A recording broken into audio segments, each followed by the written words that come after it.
Experiential Psychotherapy, Strategic Communication. I am studying this. This is a brand new study for me, something that I've been studying, not so much formally, but informally for at least the last 5 to 7, maybe even 10 years. But now I'm studying it formally. Right now I'm taking classes with the Milton Erickson Foundation, and I'm studying with Dr. Jeffrey Zeig. Psychotherapy is something for me that I've been into for a long time because I'm fascinated with psychology. I'm fascinated with the brain, fascinated with how we think and how we behave, how we move, what makes us happy, what makes us sad, what bothers us, what keeps us up at night, what makes us jump for joy, what makes us ramble on and on like how I just did. And so with that, I decided to start studying it. And as always, I like to document my journey and share all the information that I have. So here we go. These are my notes from session 2. This is my second month. So I've already taken a first session that was 4 weeks, and now I'm on my second 4-week session. I'm in session 2, week 2. So here we go. Okay, so because this isn't the beginning, a lot of the things that I'm going to be sharing is just like kind of intermediate to advanced. I'm going to go back and do videos for all of the earlier material. So that's what it is. All right, so they were talking about age regression.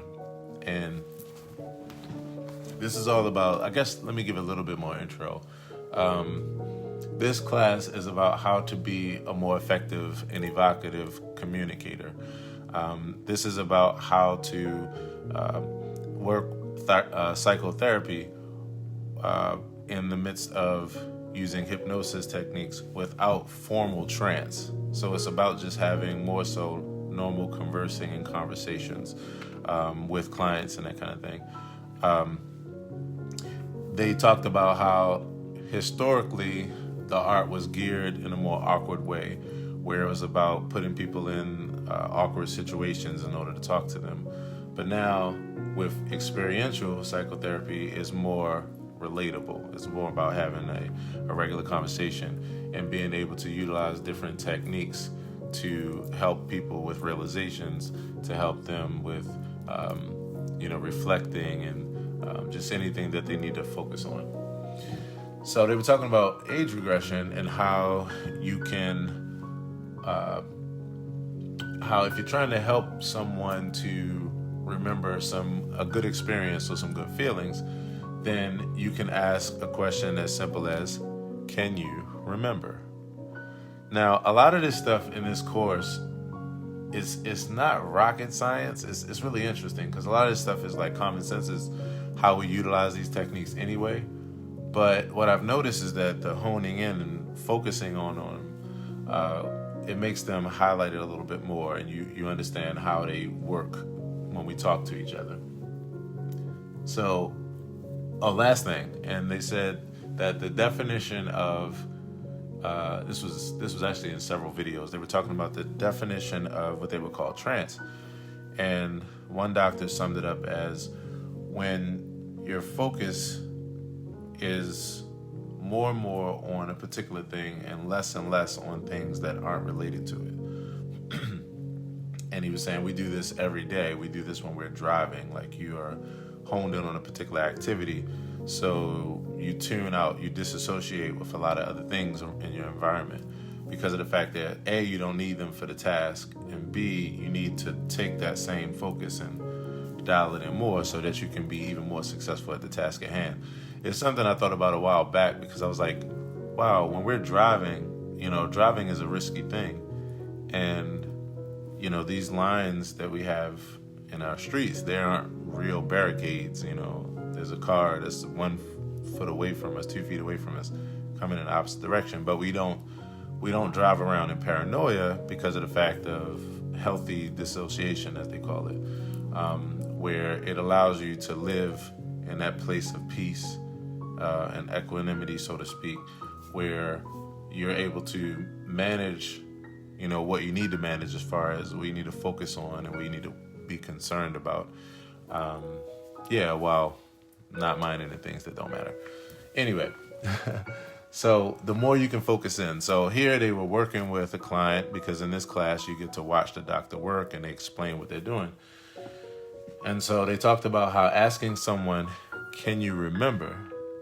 can be the basis of an age regression. It allows the person to get out of their present experience and start to dial into a past experience in order to elicit feelings, in order to get back into another place. This is what you're trying to do with the person.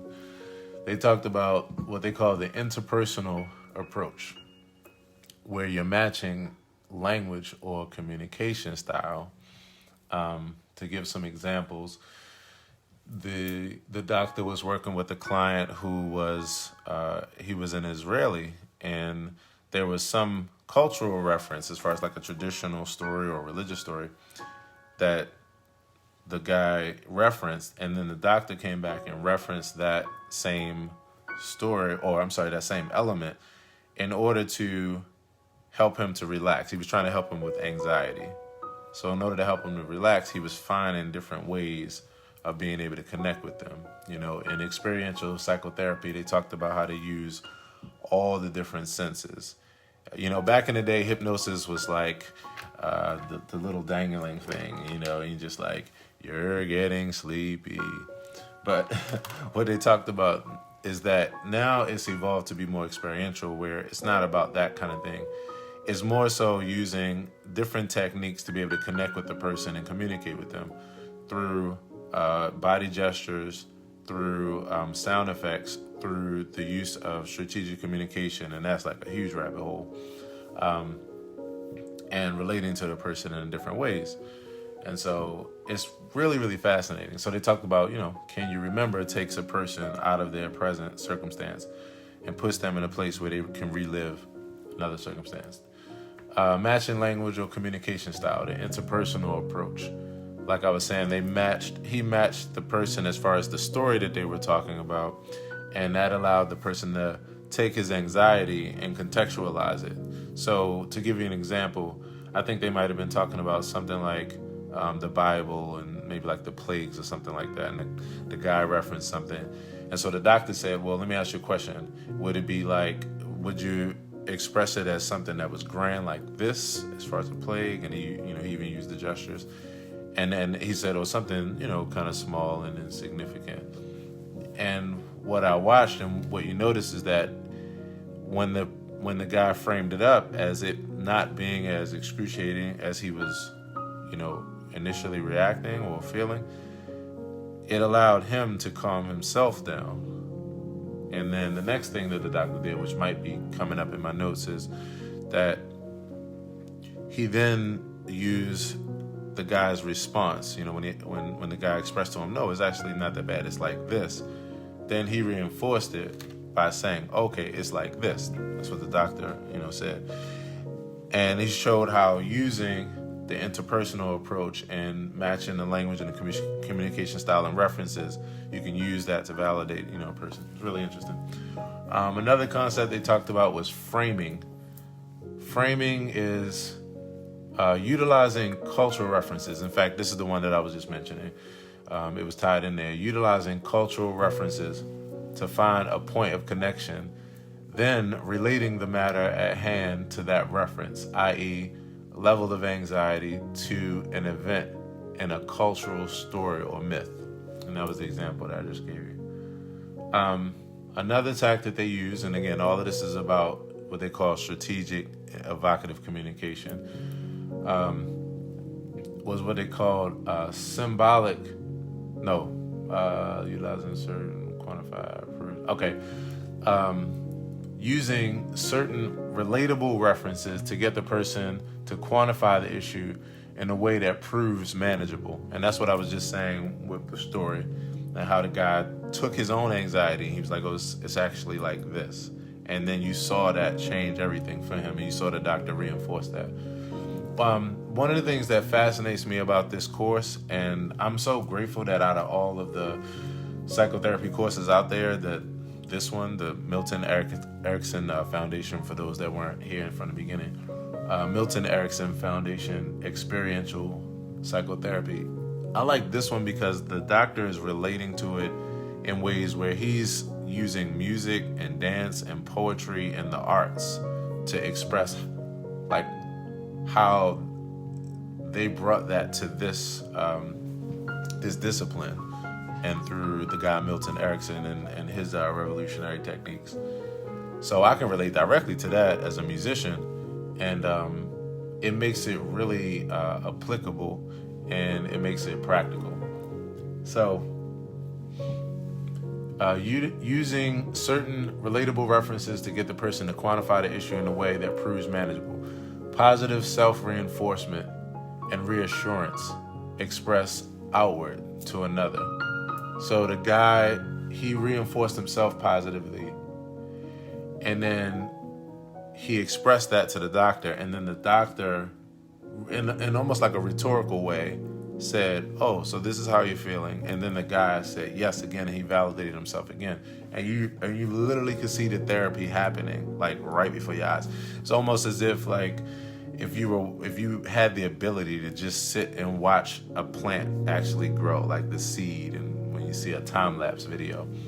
That's what this experience has been like for me.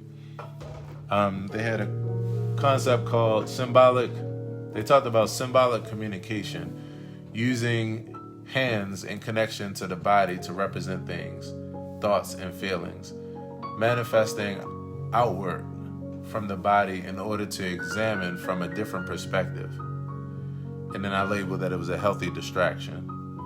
So essentially, because the hands are a mobile thing that you can, and we use it to grab things and move them, the doctor used symbolic communication. He was talking to one client about his heart and how, and not his literal heart, but his figurative heart, his emotions, and how it made him feel. So what he was feeling in his heart. So he used his hands, and he started from his chest. He used his hands for them to motion together, that he would then have his heart in his hands, and then he would symbolically express to his heart, or express what he's feeling from his hands and not from the inside.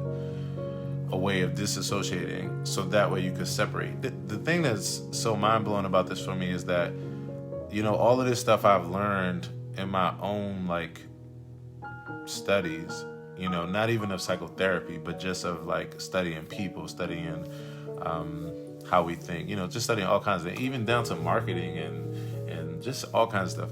So I had a concept called the Wedge, where it's just about making that separation between what you're experiencing, or you and what you're experiencing, so that way you can step back, see what you're experiencing, and be able to see that you either can be okay, or there's a solution, there's a way to get through this, while not being so tied into what you're experiencing. And so it's wild, because it's exactly how they do therapy, is exactly like the art. That's interesting, because then when you just study secular, meditation and mindfulness and those kind of things, it's all tied in, so this is really enjoyable learning from a formal perspective. So manifesting outward from the body, he used the hands to represent things, to hold things like the heart, and then things, thoughts, and feelings, and then manifesting that outward from the body in order to examine it from a different perspective. A healthy distraction. Another concept they talked about was called a through line, which is creating dichotomies from the details of the situation in order to evoke objective thought. An example would be, what is that amber light telling you? Is it a warning? Or is it an invitation to proceed? And they talked about how I love how they're showing you could take something that's neutral, and then you can use it to help a person to make a decision on something because, and for those that don't know what dichotomy means, it's like it's hot and cold, it's exact, like binary contrast, the two-prong, kind of system. Sometimes in order to work something out, you have to know what your choices are, and you kind of have to be pushed into a decision, like for yourself, so that way you can see how one experience feels, and be able to contrast it with another, and then from there be able to make a decision, And so sometimes, in therapy, like, you got to be moved in that way. And so it was really interesting because to ask a person, what is that amber light telling you? If a person's like, well, I see an amber light, and you ask a person, well, what is it telling you? The person might not know what it's telling them, but by you asking them, what is it telling you? You're now assuming that it is telling them something, which then helps the person to have just enough imagination, just enough of like a perspective and to start working through and sorting through. And so you're just continually leading them to some realization, as they call it here, that you're trying to get them to. The realization might be comfort. The realization might be ease. The realization might be taking a deep breath, So using those, using that through line, orienting to, when you're using strategic steps to get towards, a realization, orienting to, by utilizing stories. And this was one thing they were talking about, how you could utilize stories to make suggestions and invitations. Use changes in pitch, tone, and dynamics to taste in order to accentuate. Stories, and I'm telling people every day to tell as many stories as possible, like not lies, by the way. When I was younger, I couldn't even say the word lies. I wonder if any of you all were like that too. My mother thought it, like, she acted like it was a curse word or something. Like, boy, you can't say lie. Say telling a story or a fib. I don't even want you saying fib because it's got an F in it, and that reminds me of another curse word. Love you, Mom. But yeah, it's interesting when I think about this and just how you could utilize these different things, making suggestions, telling stories. Stories help people to frame things. Stories help people to make a connection to things and, have some place of familiarity, a place to start. They talked about wordplay, which was interesting. The one thing about this, and I knew this for years, even before studying it formally, I'm like, I have a quote, where I say the only difference between a superhero and a villain is mindset and use of power. And I knew when I was starting to study psychology and psychotherapy, I'm like, this stuff in the right hands can be used to heal the world, and in the wrong hands can be used to manipulate the fuck out of the world. Yeah, I'm here on the good side. And I'm like, man, this is interesting because wordplay, most of the times, we would see that as something that is, playing with words, but they showed how, you could utilize certain things, utilize words that immediately resonate to point to a contrasting point. The other day, I was with a friend and she has how do I want to put it? A reference to island things, being an islander. So saying like, hey, man, or singing something in a song that references that, and then references, and then talking about something else. I was using that to prove a point. And it's interesting, it's like, wow, this is what we do all the time. It's just a normal thing. But to see it in therapy, though, it's like, wow, this is really interesting. Suggesting through the art of allowing. And this hit me like a ton of bricks because in 2012, I was talking to a good brother of mine, and I was coming into the new year and just having these different thoughts about things. And I was like, you know what? I came to this conclusion that with certain things, we didn't need to like struggle with them. We just needed to allow. It's almost like the Chinese finger trap thing. Like or it's quicksand. It's like if you just relax into it and ease out of it, more slowly, boom, you're getting out of it. But if you struggle with it, you're going down, And so to see them talk about allowing here and how you can suggest through the art of allowing as opposed to force feeding something. Helping a person to understand the process of how they got to where they are versus taking the problem-solving approach. And they call this the tour guide approach. I thought this was cool because you know how they say it's not what you say, but how you say it. And the thing with this is sometimes if you're trying to help a person with anxiety or stress or these kind of things, if you go straight into problem-solving mode and you're working with a person who's very analytical, or you're really triggering the left side of their brain, dealing with facts and analytics and math and that kind of thing to try to get down to the point, they may tense up because it's too much computing going on, But if you're leading a person like a tour guide to something, to show them what they're experiencing, to help them to open the door of what they're experiencing, then it's like the path of least resistance. The person doesn't do it kicking and screaming because of the fact that they are, they're feeling you gently lead them as opposed to rush them to something. Now, you need them to get to it because you're a doctor. You're trying to actually help this person to sort out an issue, to tend to something that needs some attention. But it's not about what you say. It's about how you say it. And here, I find it amazing how they show, even in the sessions, and then they talk about it later, how the doctor used the guiding approach as opposed to the problem-solving approach. And there's places where the problem-solving approach is necessary.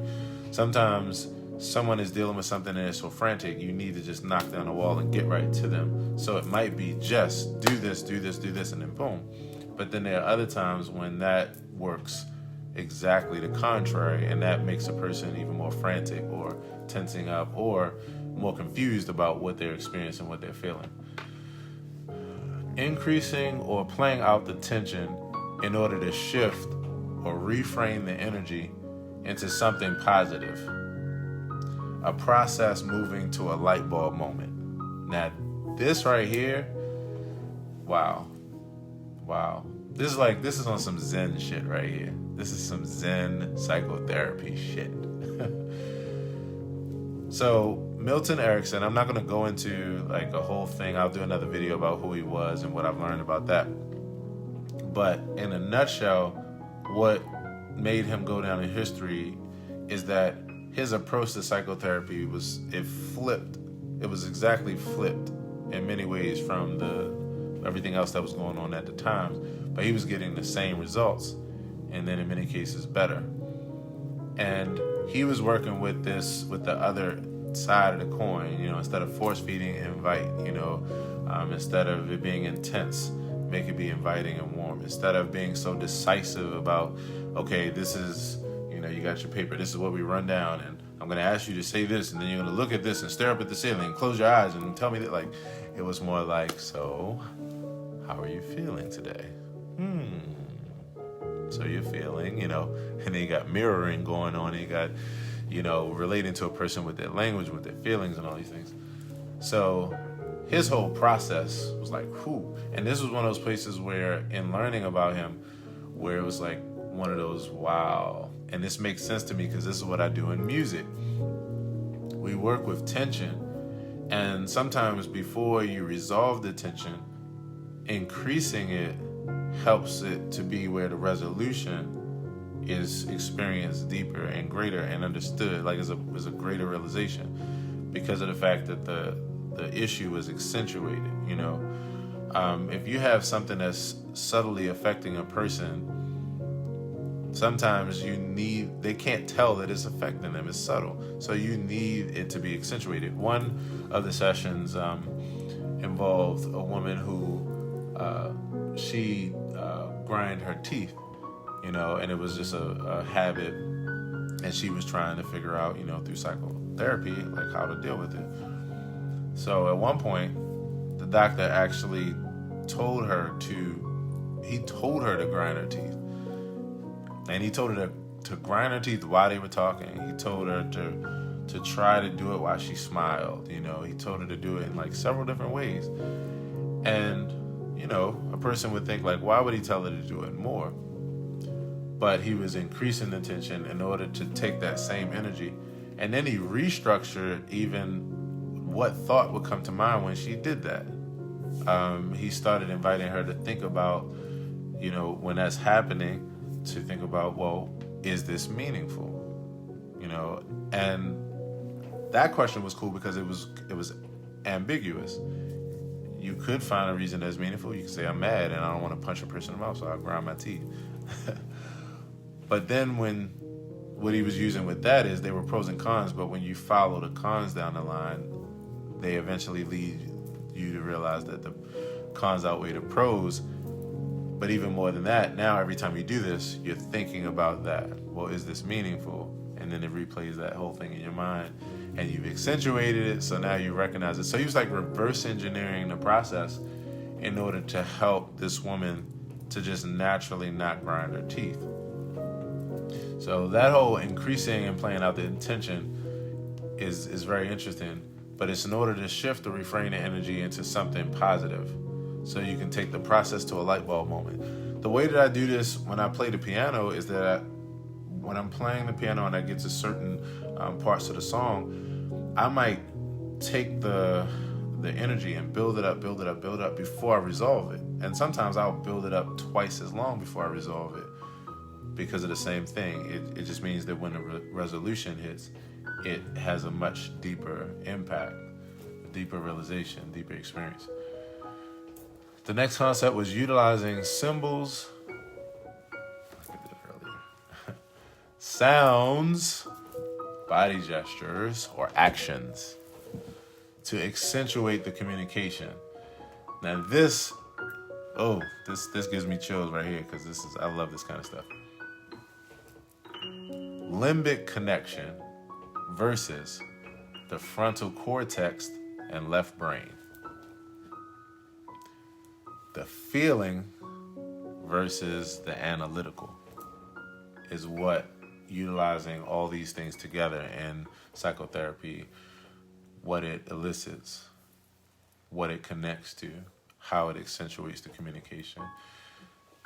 And so again, this doctor, the thing I appreciated about him the most, even when I was just in the beginning phases, I done broke my bracelet. Ain't nobody tell me nothing. I'm sorry. It's not broken.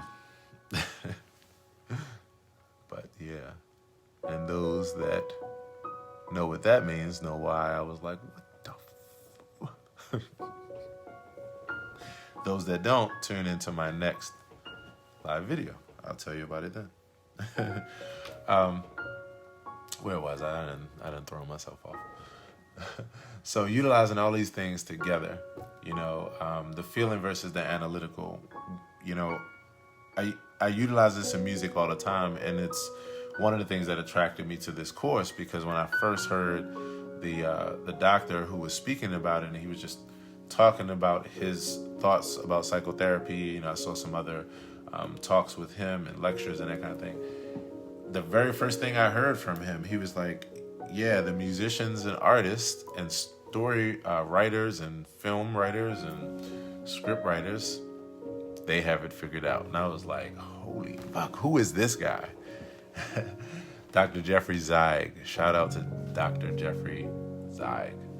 But I'm like, yeah, who is this guy? Because I've never heard anybody talk about this part of the medical industry from a perspective of art, But his whole thing is that's essentially how you connect with the person and how you really get down to what you're trying to get down to. All right, I got a lot more to go, so I need to shut up and keep talking. The next thing is a concept called Disassociation Statements. induction followed by realization. Induction in layman's terms would be just like the process of how you get into this whole thing, the inducing of it, and then you get to the realization, the climax of it. Utilizing conscious versus unconscious focuses to lead to a dissociative movement and moment, really, which becomes a platform for stimulating other resources. So you're using both the conscious, what's obvious versus what's not so obvious. And they gave like an equation. This equation, what you do is, even in practice, you plug in words into where they have the numbers. So I wish I had a visual to show you all, but it basically, the sentence reads, your number one can number two. This is what you say to a client. This is how you work with. Your number one can two, and, or, while, but, your three can four. And then the last part is, which is 5, is the motivation. Okay, I know this is like crazy, like what the hell is he talking about? I'm gonna tell you what's plugged into those places and it'll make sense. The first, number 1, is conscious state of awareness. So something that's just really easy to tap into. Your feet can. And then number 2 would be what we call a pacing statement, an external focus. Your feet can touch the ground while and then in the third slot, you have what they call unconscious state. Sorry, this is all over the place. Let me just go through the numbers. Number 1 is conscious state of awareness. Number 2 is a pacing statement where you use an external focus.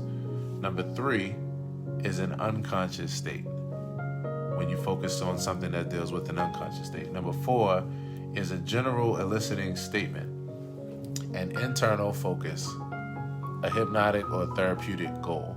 And then number 5 is the motivation. The doctor explained this like how you walk through a song. He loves to use, I think it's Beethoven's 5th Symphony. I think that's 5th Symphony. He loves to use that because he talks about the stepwise motion of that, and how it's the same thing as you're working through things. You don't want to just jump to a conclusion. You want to pace yourself. So you have to start with the person with something they're consciously aware of, and then use that to get them to focus on an external focus, to then allow them to focus on an internal focus, like unconsciously. And then using that to then say, this is what you're trying to get them to the realization of comfort, of relaxing, of de-stressing, of you can take a deep breath and relax. And then the 5th is the motivation, which is explaining to the person why you're doing this. Because this is a healthy thing to do, and it's good for your body to just have some energy and be able to breathe. So, anywho, more on that later. I know that's like really confusing and all over the place, but it's hard to describe in this format because you have to see the equation. But what I'm going to do is I'm going to give you some more examples of that equation in just layman's terms, right? So these are just different sentences. You know how you learn something and then you see how to use it in a sentence. So here's some statements. Your feet can notice the sensation of touching the floor, or your mind can enjoy floating sensations, because these are helpful things to do both consciously and unconsciously. And I'm going to just keep going down this list. It's going to be 4 more of these. Your conscious mind can listen to the sound of my voice, while your unconscious mind can float, relax, and explore. Because relaxation is very important for de-stressing and caring for your body.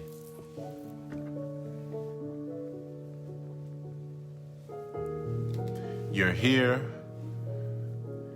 you're listening, you're learning, and you can realize concepts that can help you around self-care in your everyday life. That's true, you know. That's what I'm here doing every day. You're here, you're listening, you're learning, and you can realize comfort in your body.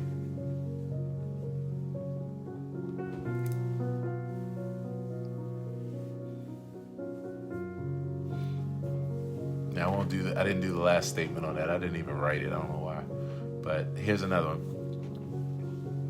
So this one was an example of, he said, you know, another thing I love, again, shout out to Dr. Jeff Zeig. You know, he says that even though this course is for trained professionals and people who are actually doctors, not one of which is I, he says, you know, also for the layman, this is good for just better communication, just period. You know, he's like, if you want to have better communication, you want to have better relationships, you want to be able to work with people and support them better. Boom. I'm like, that is I. So he used this example to say, if you wanted to, if you were with a friend and you wanted to go to a movie, he said you could say, and he's showing how you could use this in different places and plug in different things in. He said, there are things to do. There are things that we can do. There are things that we could enjoy doing together. We could go to a movie. That's how I'm going to invite the next person out who I ask to a movie. I'm going to invite that way. You know, there are things we could do. There are things to do, you know, in life, period. There are things that we can do. There are things we can do enjoying together. You know, we do like stories. We'll go see a movie. So they talked about how this is taking strategic steps. Again, because, you know, as I can imagine, like as a therapist, like you have to be able to, you know, when people are dealing with things that go really, really deeply, which is causing whatever they're dealing with, these things are not only are they layered, you know, just naturally with like different reinforcement of that reality, but you also have different connections to that thing through the different neural pathways, the way that we connect to something so that it stays being our experience. So in a nutshell, I mean, number one, you gotta have patience. And then number two, you have to know that like you have to take a strategic approach, because otherwise you can do more damage than good, you know. So this is the last part here. This is just a rundown of several bulletin points with taking strategic steps, right? The concept of taking strategic steps. So these formulas are laid out like this: a pacing statement, followed by a leading statement, followed by a motivating statement. They call it an arc of communication, and he described it like how you would have a song. A song would have an introduction, it would have a first verse, a chorus, a middle section, a bridge, an outro, and an ending. Another way to describe this, and this is going to be like different ways of describing the same thing: enter, offer, exit. Enter, offer, exit. And then they said you could look at it like you have a setup. You set up, you intervene, you follow through. You pre-suggest, you suggest, you post-suggest. You pace, you realize, then you motivate. I love this. Like, this is the science of how you help people. Like I love this. Realize the goal, then reverse engineer, strategic, small steps to reach the goal. That's what we've been talking about this whole time. Pace, pace, pace, suggest, lead. Help a person to understand, realize, then experience. You can use the subject's communication to amplify the positives and reduce the negatives. If a person says that they're feeling good, instead of just going on about your business, you're like, okay, whatever. You're like, oh, so you're feeling good. And it's like, yeah, I'm feeling really good. You're enhancing that. So, last thing, they talked about using the Socratic method, and that's using a questioning system versus answers. I like this because it's almost like, I've utilized this for years in order to not show up as a know-it-all to people. Like, if I don't know something, I'd rather ask a question than to come with a preconceived notion, an answer. So, or if I just want to engage with a person where I want to build a relationship with them, then asking them about things as far as their life or their interests shows them that I care, asking questions, more so than just telling them what I'm about. That may make me seem very self-centered. So this particular class, at the end they have question and answer. And so the person who was actually the client in this case, who was the demo subject, he had a question, and he's a therapist himself, even though he was in the chair. And so he had a question, and he said that with the way that he experiences anxiety, when a doctor is working with him or with a client and they go to the place of reshaping, if you're taking anxiety and you're trying to help the person to reshape it, so you reshape it as energy in a different direction. He said, to him, that didn't work so well. He didn't like the way that felt. It really felt dismissive. And so in his mind, it worked the opposite from the way that it should have. It was actually a negative thing. And so he wanted to ask the other doctor what was his opinion on that, and what do you think about that? And so they started talking about how, now this was just one session. So the doctor, if he was continuing on, he would have learned that about this person, and then he would have changed his method up, and it would have been like this. He said they would use the Socratic method, where they would do more questions than answers. So when the tour guide, when you're leading a person, or the shaping or strong suggestion method isn't working, and a person is feeling really emotionally dismissed, then you rather move toward the questioning, more towards saying, so, when you experience this, how does this make you feel? Or when you felt this good feeling, tell me more. What did that then make you do? And that way a person is leading themselves down to that place of wellness, down to that place of de-escalating, de-stressing, or whatever is happening. That's class 1. And so I'm crazy excited because I am a nerd. I'm a proud nerd for information and for education. And this is the first class that I've physically taken notes. The rest of the classes, I've been just digesting it and just memorizing it, through listening and documenting that way. But this was the first time where I sat down and took notes. And I'm looking at these notes and I'm like, this is just one class. Well, I was going to give you out of the way that they get a load of me. I remember the Batman reference. But I was like, wait a minute. How old are the people that I'm talking to right now? Because they might not know that shit.